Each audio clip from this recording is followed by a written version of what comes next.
everyone! Great day! So by the way, it's me again, Hilda Sabakahan Busha, a licensed teacher from Bohol, and with me, isa sa mga nag-guide natin na tulungan. Dating student from Bukidnon, and she owned this Ford Raptor, top of the line, fully paid cash, 2.4 million.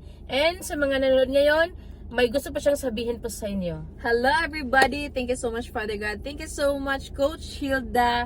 Kasi alam niyo po ba, hindi ko po makukuha or mabibili yung sasakyan na to, not because of her support and guidance when I started this opportunity. Kasi lahat po ng mga na-share ni Coach Hilda or nakakita ng mga post niya sa kanyang Facebook or any social media platform, do not hesitate to message her because isa lang po ako sa mga na-curious, nag-inquire, and ngayon naging car owner po dito sa HTS community.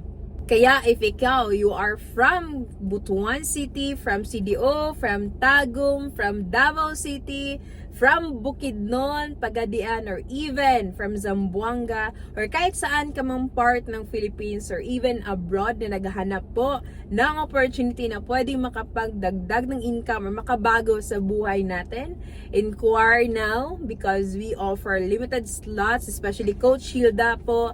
Ang dami po niyang natulungan, isa na po ako doon. Kaya inquire now and be the next! Wow! Kaya ano pang hinihintay po natin? Mag-message ka para kayo naman yung next namin na mag-guide dito. Lalo na po sa mga students like her, mga professionals, lalo na sa mga teachers. Gusto ko ding tulungan kayo, i-guide kayo dito na meron po kami ng opportunity. Kung retiree ka man or OFWs or even housewife, good news, message ka lang dyan sa baba at meron akong ibibigay sa iyo na free access. See you in my inbox.